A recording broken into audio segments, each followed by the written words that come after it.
식사들 맛있게 하셨고, 또 1시에 여전도 이제 총회 하셨는데, 목양실에서 이렇게 준비하면서, 아마 이렇게 들어보니까는, 어, 좋은 소식들이 막 오갔나 봐요. 막 서로, 오! 막 박수 치고, 아, 저는 믿어 의심치 않습니다. 뭘 믿어 의심치 않느냐?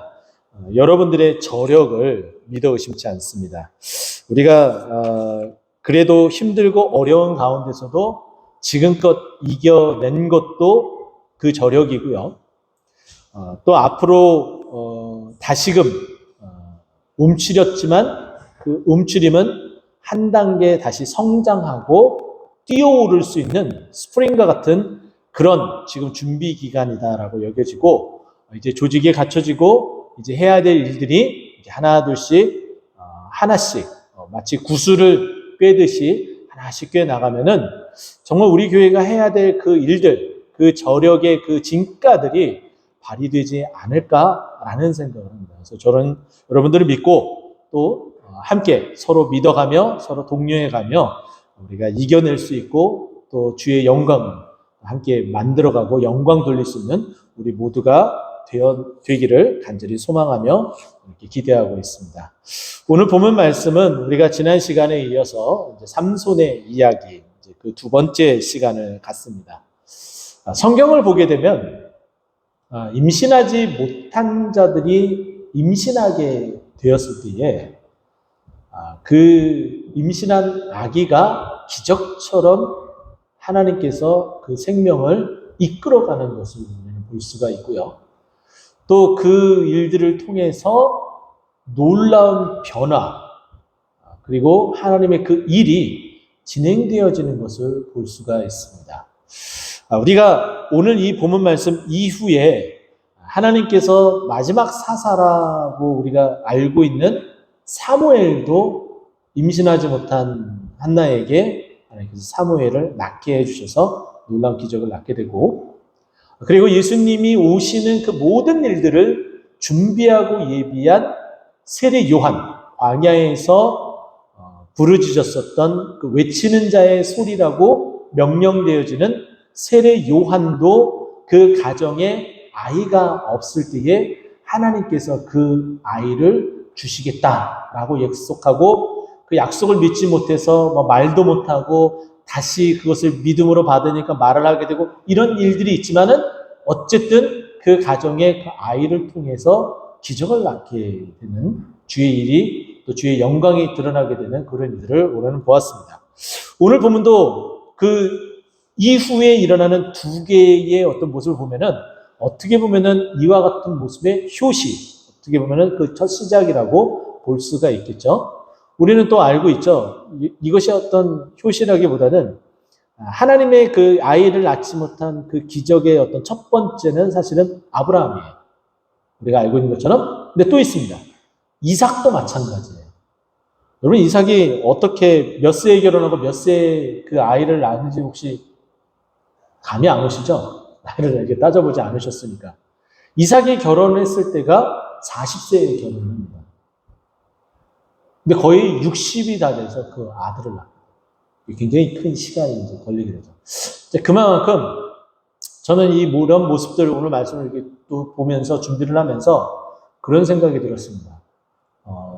좀 이제 성도들이 많이 모이는 그런 교회들 보면은 매주 새 가족이 오고 또 환영하고 그런 일들이 그냥 다반사, 그냥 늘 있는 일. 우리 교회니까 오지 이렇게 생각을 하고 이렇게 수용을 하고 또 그것이 당연한 것처럼 여겨집니다.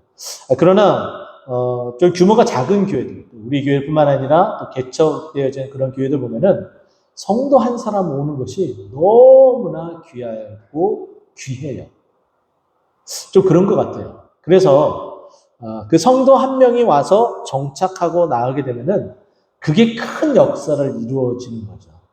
그렇지 않겠습니까? 네. 우리가 조금만 더 힘을 썼으면 좋겠어요.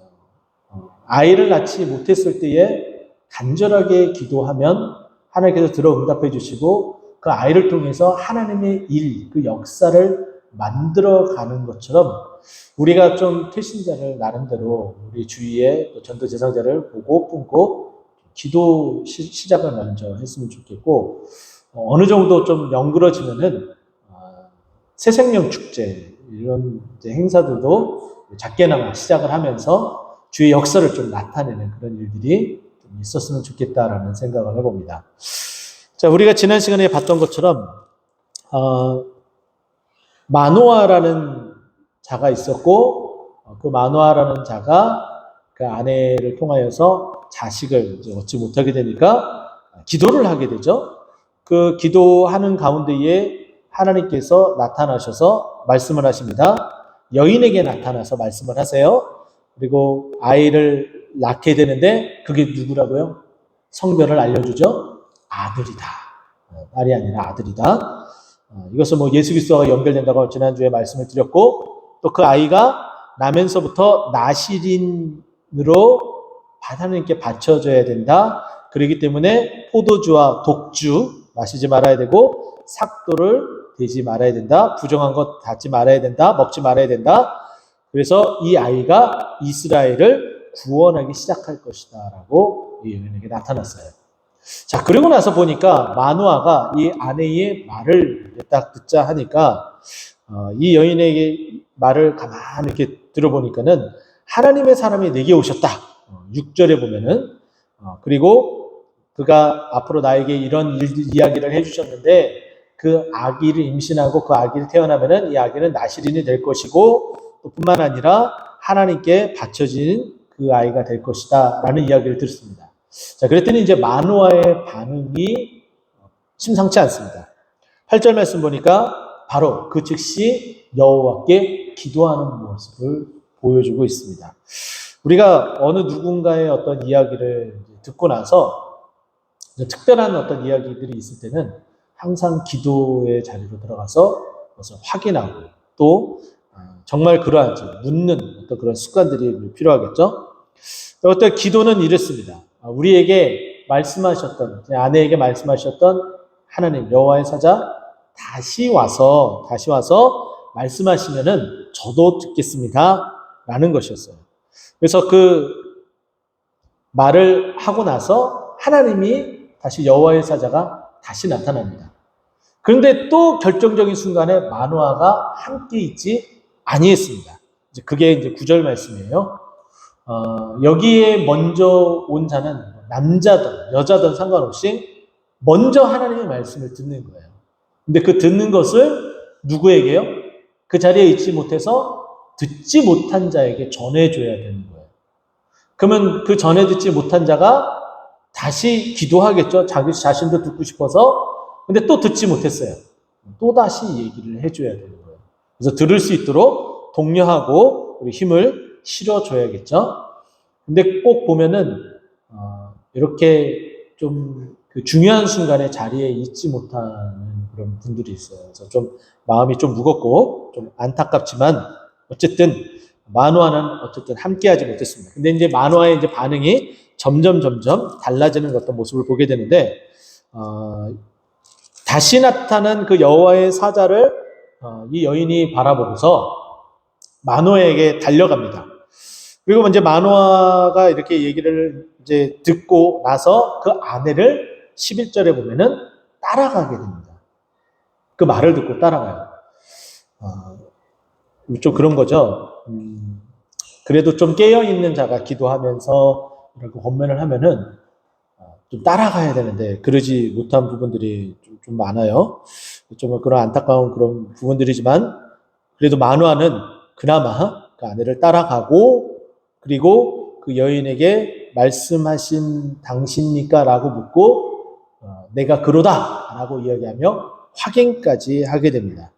그러면서 이제 마누아가 이 아이에게 우리가 어떻게 앞으로 행해야 될지에 대해서 묻고, 또다시 똑같은 말을 이 여호와의 사자가 그대로 합니다. 포도나무의 소산을 먹지 말고, 포도주와 독주를 마시지 말고, 부정한 건 먹지 말고, 명령한 것은 다 지키라. 이렇게 명령이 하달되어지죠. 자, 그 명령을 다 듣고서 당연히 이제 말씀을 지키고자 이제 결정을 하게 되고, 그 이후에 이제 마누아의 반응이 이렇게 변하게 됩니다. 마누아가 15절이요. 여호와의 사자에게 말하되 구하옵나니 당신은 우리에게 머물러서 우리가 당신을 위하여 염소 새끼 하나를 준비하게 하소서. 내가 당신을 섬기겠습니다. 라는 표현입니다. 이거는 정말 놀라운 변화예요. 저는 그랬으면 좋겠습니다. 각 가정마다 믿음의 가정 안에 어떤 믿음의 평균이 잘 어우러지면 좀 좋겠지만은 밸런스가 좀 맞지 않는 그런 경우들이 있어요. 근데 변화가 일어나기 시작하면은 소위 말해서 걷잡을 수가 없습니다. 그렇게 돼서 균형이 잡혀지게 되면은 거의 이제 어느 신약에는 이제 어느 지경까지 이르게 되냐면 브리스길라와 아굴라에 이르게 됩니다. 그러면 브리스길라와 아굴라가 어땠는지 직접적으로 이렇게 자세하게 디테일하게 이렇게 막 나와 있지는 않지만은 대략 이런 그림이라고 보면 됩니다. 그 아내가 이렇게 얘기를 하죠. 내 기도했더니 여보 당신 우리가 주님의 몸된 교회를 위해서 이게 A라는 일을 좀 했으면 좋겠어요. 자꾸 기도하는데 마음이 좀 부담감이 오고 자꾸 생각나고 자꾸 그것을 위해서 기도하게 됩니다. 딱 그랬더니 이 부인의 말을 들은 이 남편이 이렇게 대답을 하는 거예요. 반응을 하는 거예요. 조마조마하면서 그 얘기를 이제 꺼낸 그 아내에게 이렇게 얘기를 하는 거죠. 당신 그것에 대한 부담감이 있었군요. 그것을 위해서 기도했고요. 나도 그랬는데 하나님께서 우리에게 감동을 주시나 봐요. 주님의 몸된 교회를 위해서 꼭 이 A라는 것을 해야 될 것 같아요. 근데 저는 그것뿐만 아니라 B라는 일에 대해서도 자꾸 마음에 부담감을 주고 있어요. 이거 좀 어떡하죠? 근데 그 말을 들은 이 아내가 그 남편의 말을 듣고서 이렇게 반응한 거예요. 그래요? 그것도 너무 좋은 일인 것 같아요. 우린 좀 힘들고 어렵지만 그 일을 묵묵히 해 나가면 주님이 기뻐하실 것이고 또 우리 또한 그 기쁨이 충만하여져서 우리에게 큰 은혜와 복으로 덧입혀 주실 것 같아요. 이렇게 서로 이야기를 나누는 거죠. 참 이상적이죠? 네. 정말 이런 사람들이 이런 가정이 있을까 싶죠? 있습니다. 할렐루야. 그리고 우리에게도 있게 될 줄 믿습니다. 네. 그렇게 변화가 되어지는 거예요. 지금 이렇게 이야기를 듣고 이제 마노아가 염소 새끼를 하나 준비하게 하소서 섬기겠다는 이야기를 이렇게 내려놓습니다. 그러면서 여호와의 사자가 이 마노아에게 이렇게 머물러 달라는 이런 청탁을 이제 받았을 때에 그 여호와의 사자가 뭐라고 이야기하냐면 내 음식은 내가 먹지 않겠다.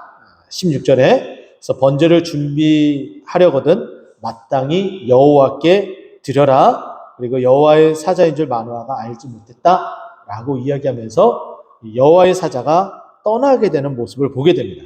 자, 그리고 나서 17절에 보게 되면은 마노아가 여호와의 사자에게 이렇게 묻습니다. 당신이 존귀 여기고자 하는데 도대체 당신의 이름은 그러면 무엇입니까? 라고 물어요.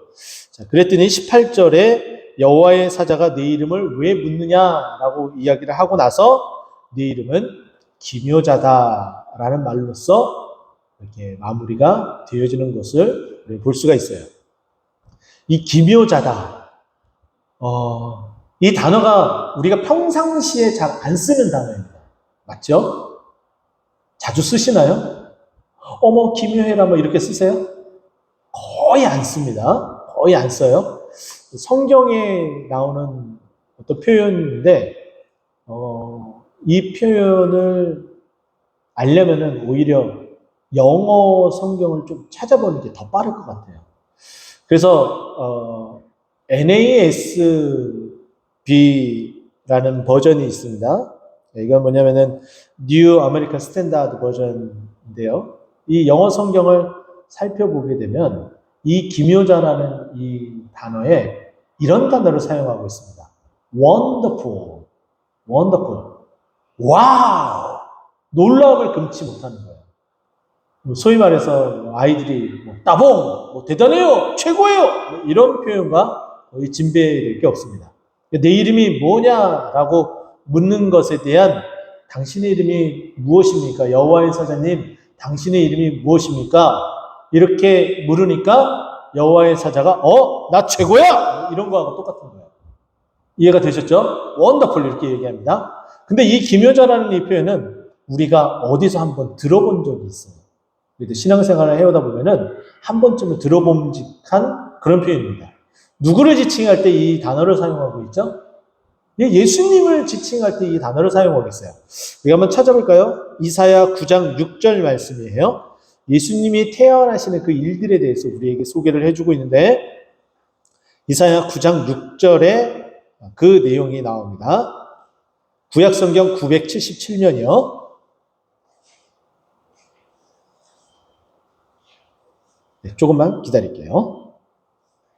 네, 찾으셨죠? 자, 그러면 우리 한 목소리로 같이 한번 읽어보도록 하겠습니다. 이는 한 아기가 우리에게 낳고 한 아들을 우리에게 주신 바 되었는데 그의 어깨에는 정사를 메었고 그 이름은 기묘자라 모사라 전능하신 하나님이라 영존하신 아버지라 평강의 왕이라 할 것입니다. 그러니까 예수님이 어떠한 분인지 우리에게 앞으로 태어날 예수님이 어떠한 분인지에 대해서 소개를 해주고 있는데 그 예수님은 아들이고 우리에게 나신 바 되었고 신이 육신의 몸을 입고 아들로서 태어났다 이거죠. 근데 그 어깨에는 정사, 모든 권력, 능력 이것을 가지고 있다. 통치권을 가지고 있다. 이 얘기예요. 그리고 나서 그 이름, 그 아이의 이름이 무엇인지 최고 중에 최고.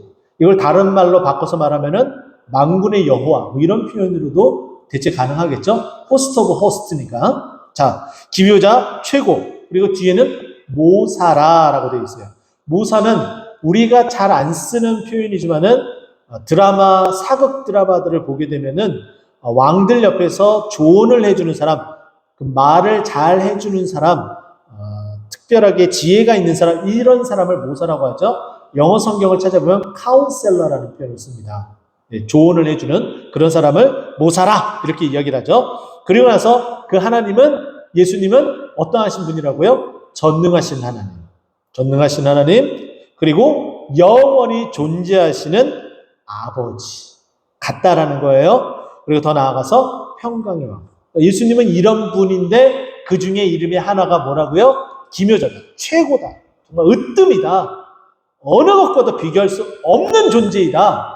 이렇게 우리에게 말해주고 있어요. 그런데 지금 마노아와 그의 아내에게 나타난 그 여호와의 사자의 이름이 뭐라고요? 똑같이 기묘자다. 자, 여호와의 사자는 여호와를 대신해서 그 소식을 전달해주는 역할을 하기도 하지만은 여호와의 사자의 임재는 여호와의 임재하고 똑같게 여겨집니다. 그러니까 다시 말해 여기에 나타나는 여호와의 사자의 이름이 기묘자다라는 것은 여호와의 이름이 기묘라는 거예요. 예수님의 이름, 그 이사야 9장 6절에 언급된 그 이름과 똑같다는 거예요. 정말 최고 중에 최고, 으뜸, 넘사벽, 비교 불가, 뭐 이런 표현이 다 붙는 게 하나님이시라는 거예요. 그가 하나님이 나타나서 자신의 이름을 이렇게 이야기를 했습니다. 자, 그런데 여기 보면은 이에 마노아가 염소 새끼와 소재물을 가져다가 바위 위에서 여호와께 드리네. 그 사자에게는 드리지 못했지만은 이 모든 것들을 다 누구에게 돌렸다는 거예요? 하나님께 다 예물을 올려드렸다. 근데 드림에 이적이 일어나는지라 마노아가 그의 아내를 보죠. 자, 여기에 놀라운 표현들이 나왔어요. 여호와께 드림에 이적, 놀라운 일이 벌어졌다라는 거죠. 하나님 앞에 드림이 있으면 놀라운 이적이 벌어지기 시작을 합니다.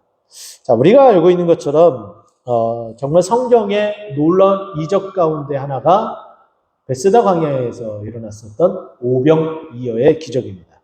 기억하시죠? 근데 이 오병이어의 기적은 어떤 소년의 도시락으로부터 시작이 됩니다. 하나님 앞에 그렇게 드려지기 시작을 할 때에 놀라운 일이 발생하게 되는 거예요. 한두 사람이 아니라 적은 그 마음들이 모이고 모여져서 그 놀라운 일들이 결국은 발생하게 되는 거죠. 우리도 마찬가지입니다. 어떠한 누구의 특정인이 큰 금액을 헌금하는 것도 큰 의미가 있지만은 그것보다는 우리가 서로 짐을 나눠주는 것이 더 바람직하다라고 볼 수가 있고, 그렇다고 해서 우리가 감동된 대로 움직여야 되기 때문에 늘 하나님께서 허락하신 그 마음에 밀어내지 마시고 하나님께서 그 허락한 그 마음을 정말 맞는 것인지, 또 가정불화가 일어나서는 안 되기 때문에 브리스길라와 아굴라 있는 것처럼 서로 이야기를 나누고 기도하고 또 하나님의 그 마음이 합의돼서 놀라운 기적을 연출하는 우리 모두가 되었으면 좋겠습니다. 그러니까 기적을 이렇게 하나님 앞에 드리게 되니까는 이적이 일어나는데, 그 이적은 뭐냐면은 하나님께서 그것을 다 받으셨다는 거예요. 하나님께서 하늘로부터 이렇게 올라가는, 불꽃이 올라가는, 참 특이한 이 상황이에요. 이전까지는 하늘에서 불이 내려오는 어떤 그런 모양이었어요. 그러니까 어느 것 하나 그러지 않은 것이 없었어요. 우리가 잘 알고 있는 하나님께서 아브라함과 약속하고 그 재물을 쪼개놓고 그 사이를 건너갈 때도 여호와의 불이 임해서 지나갑니다. 그 모든 것들은 하나님의 임재가 이렇게 지나가는데, 근데 오늘 본문에 보니까는 20절 말씀 보니까 불꽃이 제단으로부터 하늘로 올라가는 동시에라고 되어 있어요. 불이 하늘로 올라가고 있다는 거예요. 정말 놀랍죠? 갑자기 불이 확 나타나서 그 재물을 드리고 있는데 그 재물에 불이 확 나타나서 불이 갑자기 확 하늘로 올라가 버리는 거예요. 화들짝 놀라겠죠? 자, 그리고 나서 여호와의 사자가 제단 불꽃에 휩싸여 올라갑니다.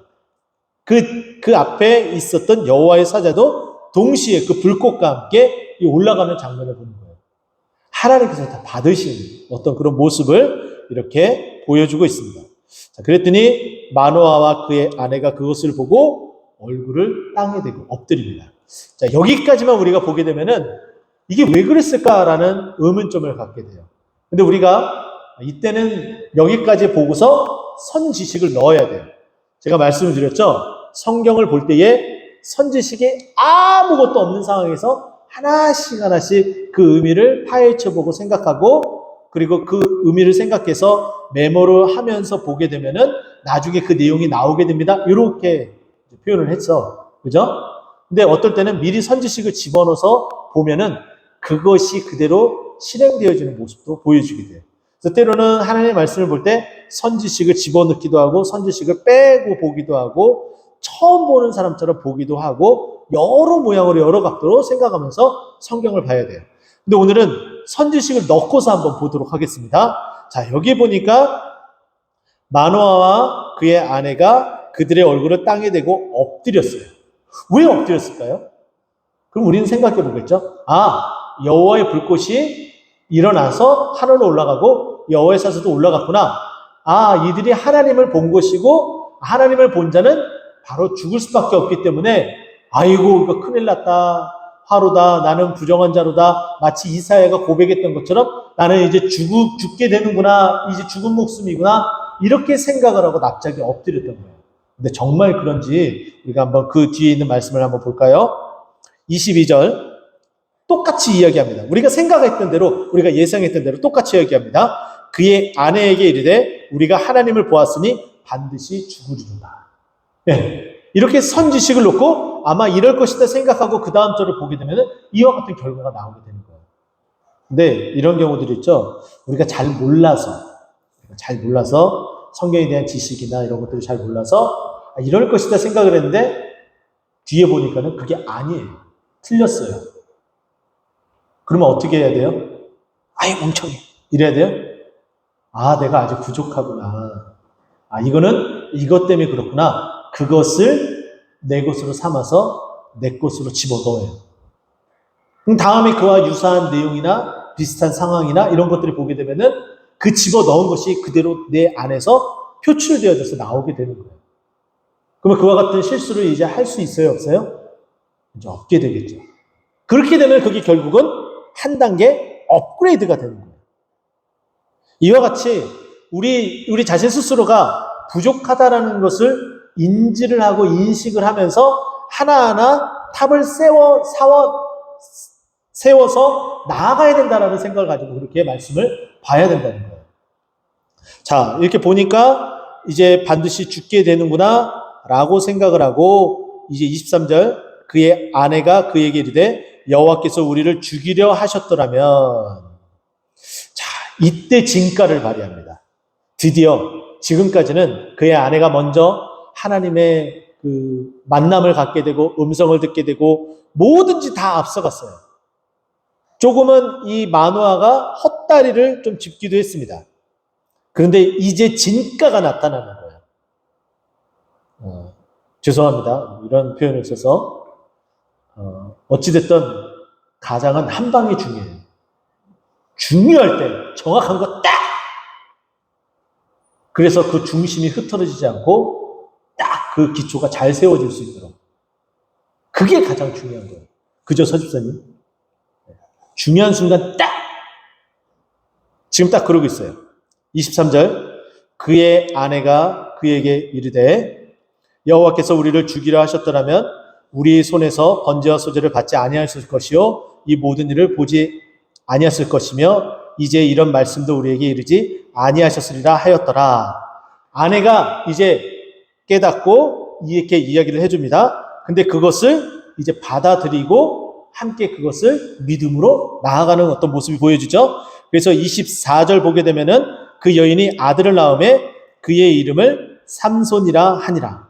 하나님께서 알려주신 대로 그 아들을 낳고 이제 그 아이가 여기 보게 되면 그 아이가 자라매 여호와께서 그에게 복을 주시니.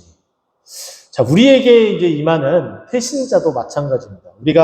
우리 교회 이제 새 가족이 오게 되면은 새로운 아기가 태어나는 거잖아요. 기신자일지라도 교회 안에서는. 근데 그 아기가 이렇게 오게 되는 것은 그 아이가 자라날 수 있는 그 배경이 이제 시작이 되는 거죠. 이거는 그 아이가 복을 받는 것이기도 합니다. 우리 교회에 와서 교회 등록하고 이제 자리매김하는 것은 그분이 복 받는 비결 가운데 하나예요. 할렐루야. 또 뿐만 아니라 그분이 복 받게 되면 그 아이가 복 받게 되면은 덩달아 그 가정이 복 받잖아요. 그러니까 우리 교회 전체도 그분으로 인해서 함께 복 받는 거예요. 그게 전도의 원리이기도 합니다. 근데 복 받을 사람 참 이 주위에 있겠죠? 그죠? 곧 오겠죠? 우리도 함께 복을 받을 수 있겠죠? 그렇게 우리가 나아가야 되는 거죠. 자, 마지막 25절 우리가 읽었었던 본문을 보게 되면은 이렇게 얘기합니다. 소라와 에스다올 사이의 마하네단에서 여호와의 영이 그를 움직이기 시작하니라. 여기에 큰 동그라미를 정말 이렇게 계속 한번 쳐보세요. 별표를 한 5개 정도 표시해야 돼요. 이게 사사기 13장부터 16장까지 이끌어가는 가장 핵심 구절의 첫 번째 등장입니다. 우리가 알고 있는 것처럼 그 삼손에 대한 이야기를 들을 때에 이렇게 우리가 앞으로 뭐 또다시 계속해서 이야기를 드리겠지만은 삼손의 힘이 근원은 어디에 있습니까? 라는 질문을 던지고 그 질문을 받게 되면 거의 10중 8구는 무엇이라고 얘기하냐면은 머리카락이에요. 이렇게 얘기해요. 그러면 이게 정답일까요? 네, 정답이에요. 근데 여기에는 부연 설명이 필요합니다. 왜 머리카락인지. 지금 이 천사가 나타나서 이 아이를 어떻게 기르라고 했는지 쭉 이야기를 했잖아요. 근데 그 중에 나시린이기 때문에 나시린의 규례 가운데에 한 가지 하지 말아야 될 것도 이야기를 했습니다. 우리가 지난주에 봤었죠? 5절 말씀 보면은 뭐라고 돼 있어요? 삭도를 대지 말라 라는 표현이 있습니다. 맞죠? 그렇죠? 삭도를 대지 말라. 이 말의 즉슨 나시린에 대한 증표예요. 하나님께 바쳐진 하나님께서 인도하시는 그 사람에 대한 증표가 삭도를 대지 말라예요. 그러니까 그러니까 삼손의 그 힘의 근원은 하나님이 함께 하셨기 때문에 그 힘이 있는 거예요. 근데 하나님이 함께 하시고 인도하셨다는 그 증표가 뭐예요? 나시린으로서 머리카락을 자르지 않는 거예요. 그러니까 삼손의 힘의 근원은 머리카락이라는 것이 정답인데 부연 설명은 그 머리카락인 이유는 하나님이 함께 하심의 그 증거이고, 그가 머리카락을 자르지 않은 이유는 나실은 하나님께 바쳐진 사람이었기 때문에 머리카락을 자르지 않았고, 하나님이 함께 하셨고, 하나님의 영이 함께 하셨기 때문에 그 힘이 근원이 있었다라는 거예요. 자, 이제 후일에 또 말씀을 드리겠지만, 삼손이 자기 자신 스스로가 드릴라에게 자기는 머리카락이 잘리면은 힘을 쓰지 못한다라고 그 비밀을 알려줘요. 그랬더니 머리카락이 잘려지게 되죠. 그죠? 맞죠? 힘을 썼어요? 못 썼어요? 네, 그 말대로 못 썼어요. 근데 성경에 보게 되면 우리가 나중에 또 찾아서 보겠지만은 머리카락이 자라기 시작한지라 라고 되어 있어요. 우리가 나시린의 규례를 보더라도 부정하면은 머리를 자르고 기간을 정해놓고 나시린의 규례를 지키게 되는데, 평생 나시린으로 살아가야 되는 이 삼손의 어떤 모습은 잘못한 그 시점부터 하나님 앞에 제물을 드리고 속죄제를 드리고 나서 다시금 나시린의 삶을 살아가야 되는 거예요. 그럼 그때부터 다시 머리카락을 자르지 않아야 되는 거죠. 머리카락을 자르지 않는다는 것은 무엇을 의미한다고요? 다시 하나님의 영이 그와 함께 했다는 의미예요. 그렇게 해서 마지막에 기둥을, 뿌리를 붙잡고 기둥을 무너뜨려서 그가 죽으면서 함께 블레셋 사람을 다 죽게 됨으로 삼손의 이야기가 마무리가 되어지잖아요. 그러니까 당연히 이 삼손 이야기에 푸는 그 핵심의 성경 구절은 오늘 13장 25절 이 말씀이에요. 그래서 우리가 뒤에 쭉 읽어 나가면은 6절 한번 보세요. 14장 6절.